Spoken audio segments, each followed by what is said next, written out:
إن الحمد لله إن الحمد لله نحمده ونستعينه ونستغفره ونؤمن ونتوكل عليه ونعوذ بالله من شرور أنفسنا ومن سيئات أعمالنا. من يهده الله فلا مضل له ومن يضلل فلا هادي له، ونشهد أن لا إله إلا الله وحده لا شريك له، ونشهد أن محمدا عبده ورسوله.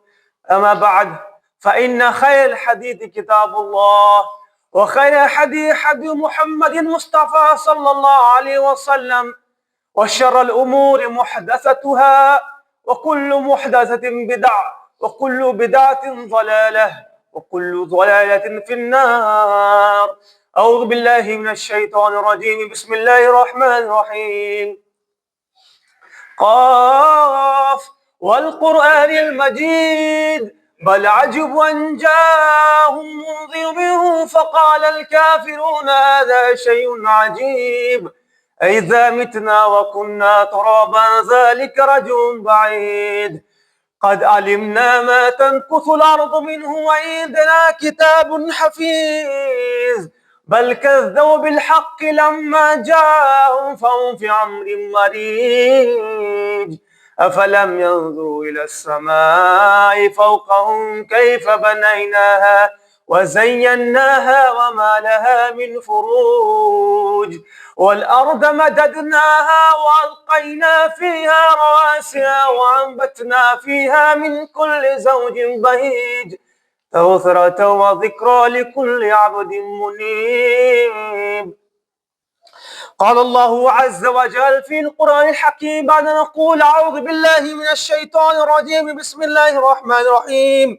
واضرب لهم مثل رجلين جعلنا لأحدهما جنتين من أعناب وحففناهما بنخل وجعلنا بينهما زرعا كلتا الجنتين آتت أكلها ولم تظلم منه شيئا وفجرناها خلالهما نهرا وكان له ثمر فقال لصاحبه وهو يحاوره أنا أكثر منك مالا وأعز نفرا.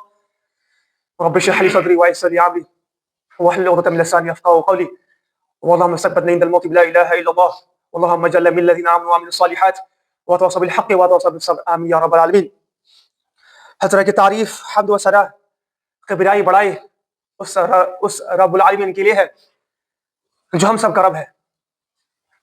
سامعین اکرام، ہم نے آج آپ کے سامنے سورۃ الکہف کی آیت نمبر 132 کی تلاوت کی ہے، اور اللہ قرآن میں مختلف جگہ پر ہمیں کہانی بتاتے ہیں، اور ہم نے بہت بار یہ عرض کیا ہے کہ اللہ قرآن میں کہانی صرف یوں نہیں بتاتے ہیں، صرف وہ کہانی ہے، وہ اس لیے ہمیں بیان کرتے ہیں کہ ہم مسلمان اس پر غور فکر کریں، اور جو ماضی میں بیت گیا ہے اور جو کہانی افسانہ بن گیا ہے اس کو ہم بار بار ذکر کریں، اس کو ہم بار بار پڑھیں، اس کو ہم بار بار یاد کریں، تاکہ ہم اپنی زندگی میں اس چیز کو ڈھال پائیں، تاکہ ہم اپنے زندگی میں اس پر عمل پر لا پائیں. تو ایسے ہی اللہ فرماتا ہے دو باغ، دو دوست کا کہانی. اللہ کیا فرماتا ہے؟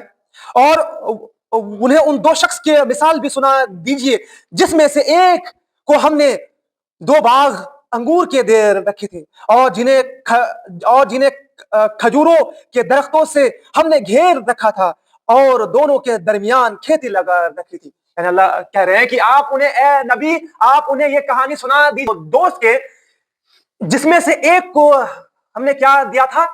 باغ، یعنی پھل فروٹس، یعنی ایسے باغ، ایسے انگوروں کے باغ، ایسے کھجوروں کے باغ جو انسان اس کو دیکھے تو بہت بڑا قدم، کیا بولتے ہیں، باغ، بہت بڑے باغیچے جس میں دیکھنے والوں کو ایسا فیل ہو، جس میں دیکھنے والوں کو ایسا محسوس ہو یہ آدمی ملٹی ملینر ہے. مطلب اگر اب بھی کسی دوست کے پاس گھر ہے، بنگلہ ہے، گاڑی ہے، اور کسی کے پاس اگر بہت بڑے بڑے باغ ہیں، بہت بڑے آم کے باغیچے ہیں، لیچی کے باغیچے ہیں، تو ہم سب کے ذہن میں کیا آتا ہے کہ بہت مالدار ہے. بے شک، جس کے بعد اور اس وقت جس کے پاس اتنے بڑے بڑے باغ رہتے تھے دیٹ مینس وہ مالدار ہے، اور اس میں کھیتی جو ہو رہی تھی اس کے بیچ میں نہریں چل رہی تھی. اب نہر کیوں یہاں پر نہر کو الگ سے مینشن کیوں کیا گیا؟ اسی لیے کیونکہ کوئی بھی کھیتی کے لیے سب سے بیسک چیز، سب سے امپورٹنٹ چیز کیا؟ پانی ہے. یعنی اگر پانی نہ ہوتا تو کھیتی کا کوئی مطلب نہیں ہوتا. اس لیے اللہ نے کہا کہ اس دوست کے پاس، اس انسان کے پاس باغ بھی تھے اور باغ برباد نہ ہو جائے، اسی لیے اس میں نہریں بھی ہم نے جاری کیا تھا. کون؟ اللہ کہہ رہا ہے. پھر دونوں باغ میں اپنا پھل خوب لائیں اور اس میں کسی طرح کی کمی نہ کی، اور ہم نے ان باغوں کے درمیان نہریں رکھی تھی. اگر اس کے میوے تھے. ایک دن اس نے باتوں میں اپنے دوستوں سے کہا کہ میں تجھ سے زیادہ مالدار ہوں، مضبوط ہوں. اب یہاں پر پوائنٹ کیا ہے؟ ایک دن جب وہ دو دوست جب باغ میں سائڈ فروٹس کھا رہا ہوگا، اپنے دوست کو کہا ہوگا کہ چلو دوست، آج میں تمہیں اپنے باغ جو میرے پاس ہے، جو میں اتنا مالدار ہوں، آج تمہیں میرے مال کا جلوہ دکھاتا ہوں. تو وہ لوگ بیٹھا ہوا تھا. تو پھر اس نے جس کے پاس باغ تھا وہ کہا کہ میں نہیں سوچتا کہ یہ جو میرے پاس باغ ہے، جو یہ میرے پاس جو اتنے بڑے بڑے کھجور کے درخت ہیں، اتنے بڑے بڑے جو باغ ہے، میں نہیں سوچتا کہ یہ کبھی برباد ہوگا. اور اتنے جو فروٹس ہیں، جو میں نے اتنے اس چیز کے میں محنت کی ہے، تو میں نہیں سوچتا کہ وہ کبھی برباد ہوگا. تو پھر اور وہ کیا کہتا ہے کہ اے میرے دوست، تو غریب ہے، میں تجھ سے مالدار ہوں. اور یہاں پر ایک ورڈ یوز ہوا ہے نفرا، جس کا مطلب ہوتا ہے کہ مال و اولاد، یعنی مالدار، یعنی نوکر چاکر. جو میرے باغیچے ہے نا، اس میں بہت سارے نوکر چاکر ہے جو تمہارے پاس کچھ نہیں ہے. یہ کون کہہ رہا ہے؟ امیر دوست. کہ کس کو؟ غریب دوست کو. ہم بھی آج کل یہ بات نہیں کہتے ہیں جب ہمارے پاس پیسے نہیں ہوتے ہیں، لیکن جب اچانک سے ہم مالدار ہو جاتے ہیں، ہم ملٹی ملینئر ہو جاتے ہیں، بچے باہر پڑھنے لگتے ہیں، سب کوئی جاب کرنے لگتے ہیں، اور سب کوئی گھر میں مال بھیجتے ہیں، اور اپنے ہم گھر کو بہت بڑا بنا لیتے ہیں. اور ہم کیا کہتے ہیں؟ یہ جو میرا گھر ہے نا، ہم نے بہت محنت سے بنایا ہے. یہ جو میرے بال بچے باہر پڑھ رہے ہیں نا، جو آج ہمیں پیسہ بھیج رہے ہیں، آج جو ہم اتنے بڑے بڑے کار خرید رہے ہیں، آج جو ہم اتنا زیادہ دان دے رہے ہیں، یہ کیوں دے رہے ہیں؟ کیونکہ ہم اس میں محنت کیے ہیں. اور وہ اللہ کو بھول جاتا ہے، اور وہ کہتا ہے، کان سے تو ظاہر نہیں کرتا لیکن کہتا ہے انڈائریکٹلی کہ جو بھی آج میرے پاس مال ہے، یہ میری محنت کے کارن ہے. پھر اور سے کیا کہتا ہے کہ اپنے غریب دوست کو وہ فیل کرواتا ہے کہ تمہارے پاس کچھ نہیں ہے، سب کچھ میرے پاس ہے. آج کل بھی آپ کو ایسے لوگ مل جائیں گے. اس لیے میں کہتا ہوں قرآن میں جو کہانی بیان کیا ہے وہ ٹائم لیس ہے. ٹائم لیس کا مطلب کہ قرآن آج کے لیے نہیں ہے، ہر وقت کے لیے ہے. اس وقت اللہ رسول کے وقت کے زمانے کے لیے بھی تھا، اور آج کے لیے بھی ہے، اور تا قیامت تک کے لیے ہوگا انشاءاللہ تعالی. اس لیے قرآن ایک اللہ کا آخری معجزہ ہے. یعنی اس کہانی سے ہمیں پہلا چیز کیا سیکھنا ہے؟ اگر اللہ نے ہمیں مال دیا ہے، اگر اللہ نے ہمیں مال، دولت، عزت، شہرت اگر دیا ہے، تو ہمارے ذہن میں یہ سینٹنس بولنا تو دور کی بات، یہ جملہ ہمارے ذہن میں آنا نہیں چاہیے کہ جو کچھ ہے یہ صرف میں نے کیا ہے. جو مال میرے پاس ہے، جو میرے پاس اولاد ہے، جو آج بہت اچھا مقام میں ہے، تو یہ میرے کا نہیں. ہم مسلمان کے پاس اگر مال ہے، اگر اولاد ہے، اگر بچے بہت اچھا مقام میں ہیں، اگر ہمارے پاس نوکر چاکر ہیں، اگر معاشرے میں ہماری عزت ہے، تو سب سے پہلا چیز ہمیں اس اللہ کا شکر کرنا ہے جو ابھی آئے گا. اب کیا ہے دیکھیں، اور یہ اپنے باغ میں گیا اور تھا اپنے پر ظلم کرنے والا، تو کہنے لگا کہ میں خیال نہیں کر سکتا کہ کسی وقت یہ برباد ہو جائے، اور نہ میں قیامت کو قائم ہونے میں خیال کرتا ہوں، اور اگر قیامت ہو بھی گیا تو میرا رب مجھے اس سے بہتر دے گا. یہ کون کہہ رہا ہے؟ وہ امیر شخص، وہ امیر دوست. وہ کیا کہہ رہا ہے کہ جو میرے پاس یہ اتنے بڑے مالدار ہے، جو ہم ملینئرز ہیں ابھی، تو میں کبھی نہیں سوچتا کہ یہ جو میرے پاس باغ ہے یہ ختم ہو جائے. کیوں؟ اور اگر ختم ہو بھی جائے، بائی چانس، بائی لک، اگر ایسا ہو بھی جائے، تو میں اس رب سے جو میرا رب ہے پوائنٹ ٹو بی نوٹڈ، جو میرا رب ہے، اس سے میں یہ خیال کرتا ہوں کہ میں اگر قیامت ہو بھی جائے، اگر یہ سب کچھ ختم بھی ہو جائے، تو لیکن میرا رب اس سے بھی بہتر دے گا. وٹ؟ یہاں تو ایسا لگ رہا تھا کہ وہ اللہ کو مان ہی نہیں رہا ہے. لیکن یہاں پر کیا فیل ہو رہا ہے؟ وہ آدمی اللہ کو مان رہا ہے, وہ اللہ پر بلیو کر رہا ہے, لیکن کیا ہو رہا ہے کہ وہ اس بات کو نہیں مان رہا ہے کہ اس کا رب جو وہ چیز دیا ہے, وہ سارے مال دیا ہے, وہ ایک جھٹکے میں ختم کر دیا. کیوں؟ کیونکہ اس کے دل میں گھمنڈ آ گیا ہے.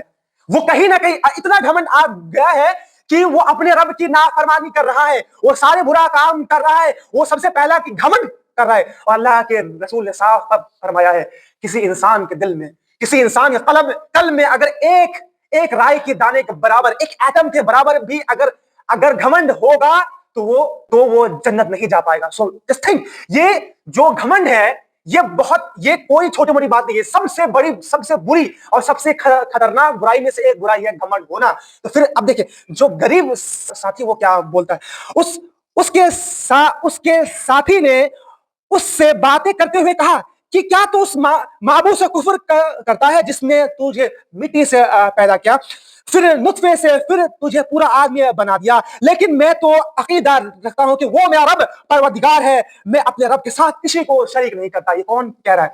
وہ انسان, وہ دوست جس کے پاس نہ ہی مال ہے, جس کے پاس نہ ہی اولاد ہے, جس کے پاس نہ ہی کار ہے, جس کے پاس نہ ہی بڑا بڑا بنگلو ہے, جس کے پاس نہ ہی کوئی عزت ہے, جس کے پاس نہ کوئی شہرت ہے, جس کے پاس نہ کوئی فین آف فالوئنگ ہے, جس کے پاس نہ کوئی انفلوئنسر ہے, جس کے پاس نہ کوئی بھی ریکگنیشن آف کچھ نہیں ہے بس. بٹ لیکن اس کے پاس کیا ہے؟ اس کے پاس ایمان ہے. وہ کیا کہتا ہے کہ اے میرے دوست, بات تم اپنے رب کے ساتھ کو کیسے شریک کر سکتا ہے جو رب تمہیں پیدا کیا مٹی سے, اس کے بعد تمہیں نطفے بنا دیا, یعنی ماں کے پیٹ پر تمہیں بلڈ کلاٹ تھے, ایک بلڈ کلاٹ, ایک جسم تھے جس کا کوئی بھی ویلو نہیں تھا. اس کے بعد پھر تمہیں اس بلڈ کلاٹ سے چھوٹے سے قطرے سے تمہیں پورا انسان بنا دیا. تم اس کے ساتھ شرک کر رہے ہو. میں نے کیا کہا؟ کیا اس انسان نے کہا تھا, کیا اس مالدار دوست نے یہ کہا تھا کہ میں اللہ کو نہیں مانتا؟ وہ تو خود کہہ رہا ہے کہ میں امید کرتا ہوں کہ اگر قیامت ہو بھی جائے تو اللہ اس سے بہتر دے گا.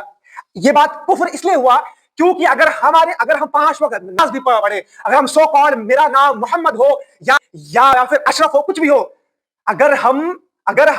اگر میرے دل میں یہ کہیں ہے نا کہ ہم جو بھی کر رہے ہیں یہ صرف میرے دم پر کر رہے ہیں, اور میرے دل میں اگر گھمنڈ آ جائے کہ قیامت جب آئے گا تو دیکھا جائے گا, یہاں پر کوئی نوٹ, وہ بھی کہہ رہا تھا اگر قیامت ہوا تو. اور ہم آج مسلمان کیا کرتے ہیں؟ اگر ہمارے پاس مال آ جائے, دولت آ جائے, عزت آ جائے, کچھ بھی تھوڑی بڑی چیز آ جائے تو ہم یہ کہنے لگتے ہیں یہ غریب لوگ کا کیا ویلو ہے, یہ کالے لوگ کا کیا ویلو ہے, یہ جو غریب لوگ جو چھوٹے چھوٹے کام کرتے ہیں, جو کسی کے گھر میں برتن صاف کرتے ہیں, جو کسی کے گھر شادیوں میں جو کیٹرنگ کا کام کرتے ہیں یا صاف کرنے کا کام کرتے ہیں, اس کا کیا ہی ویلو؟ یہ کون کیا کہتا ہے جب ہم سب کے پاس پیسہ آ جاتا ہے اور ہم غریبوں کو انسلٹ کرنے لگتے ہیں اور ہم وہ بھول جاتے ہیں وہ رب جو ہمیں پیدا کیا ایک مٹی سے, پھر اس میں ایک خون کے لوتھڑے سے جو رب ہمیں پیدا کیا ہے, ہم اسے بھول جاتے ہیں اور میرے دل میں گھمنڈ آ جاتا ہے, میرے دل میں تکبر آ جاتا ہے. اگر ایمان والے کے دل میں گھمنڈ آ گیا ایک ذرے کے برابر تو وہ شرک کہلائے گا, اور اس کو بولتے ہیں یعنی ناشکرا. یعنی قرآن میں جو کافر کا ورڈ یوز ہوا ہے نا, وہ کفر یعنی جو انسان ناشکرا ہے اس کے لیے بھی کافر کا ورڈ اللہ یوز کرتے ہیں. اللہ کہتے ہیں کہ جو ناشکرا ہے وہی لوگ کفر کرنے والے ہیں. بہت ساری, یعنی کہنے کا مطلب کیا ہے, وقت بھی ہو چلا, لاسٹ پوائنٹ, کہ اگر ہمارے پاس سب کچھ ہے, اگر ہم مسلمان ہیں, تو ہمارے ذہن میں کبھی یہ نہیں آئے گا کہ جو بھی ہم مقام میں ہے, جو بھی اچھا سب کچھ مل رہا ہے وہ ہمارے اعمال, ہمارے محنت سے نہیں ہے, جو بھی ہے اس اللہ کے لیے, اس اللہ کے طرف سے. اور ہمارے پاس کتنے بھی پیسے ہو جائے, یہی تو فرق ہے ایک مسلمان کا, یہی تو فرق ہے جو بلیو کرتا ہے اللہ پر, کہ اس کے پاس زمانے کی سب سے بہترین قیمتی سے قیمتی چیز رہے, لیکن پھر بھی وہ اس کے اندر اتنا ہیوملٹی رہتا ہے, اس کے اندر اتنا اللہ کا ڈر رہتا ہے کہ وہ یہ بالکل کبھی نہیں کہتا یہ میرے لیے ہے. وہ کیا کہتا ہے؟ الا ماشاء اللہ, یہ سارے کچھ اللہ کے طرف سے ہے. یہ فرق ہوتا ہے ہم لوگوں میں. تو بات کیا ہے کہ ہم سب اس پر غور کریں کہ ہم اپنے دل میں جھانکیں کہ اگر ہم نیک کام کر رہے ہیں، اگر ہم اچھے اچھے کام کر رہے ہیں، اگر ہم 5 وقت کی نماز پڑھ رہے ہیں، اگر ہم برائی سے بھی بچ رہے ہیں، اگر ہم کسی پر ظلم نہیں کر رہے ہیں، اگر ہم اللہ کے اکارڈنگ اپنی زندگی کو جی رہے ہیں، پھر بھی ہمارے دل میں کہیں بھی خیال آنا نہیں چاہیے کہ وہ شخص جو غریب ہے، وہ شخص جو نماز نہیں پڑھتا، وہ اس سے ہم بہتر ہیں، یہ ہمارے دل میں کبھی نہیں آنا چاہیے۔ کیا ہونا چاہیے؟ ہم کتنے بھی بہترین ہو جائے، چاہے دینی اعتبار سے چاہے دنیاوی اعتبار سے، ہمارے دل میں ہمیشہ یہ بات آنی چاہیے کہ وہ رب وہی ہے جو ہم سے یہ نیک کام کروا رہا ہے، اور ایسا بھی ہو سکتا ہے کہ آج ہم نیک کام کر رہے ہیں لیکن کل ہم بھٹک جائے۔ اس لیے اللہ سے دعا ہے کہ یا رب العالمین ہم سب کے اندر ایک رائے کے برابر بھی اگر گھمنڈ ہو تو اللہ تو اسے دور کر دے۔ یا رب ہم سب کو کہنے سننے سے زیادہ عمل کرنے کی توفیق عطا فرما۔ بارک اللہ لکم فی القرآن الحکیم ونفعنا بالآیات والذکر الحکیم۔ السلام علیکم ورحمۃ اللہ وبرکاتہ۔ الحمد لله رب العالمين والصلاة والسلام على رسول الكريم، أما بعد. قال الله عز وجل في القرآن الحكيم بعد أن نقول أعوذ بالله من الشيطان الرجيم، بسم الله الرحمن الرحيم. إن الله وملائكته يصلون على النبي يا أيها الذين آمنوا يصلوا عليه وسلموا تسليما. اللهم صل على محمد وعلى آل محمد كما صليت على إبراهيم وعلى آل إبراهيم إنك حميد مجيد.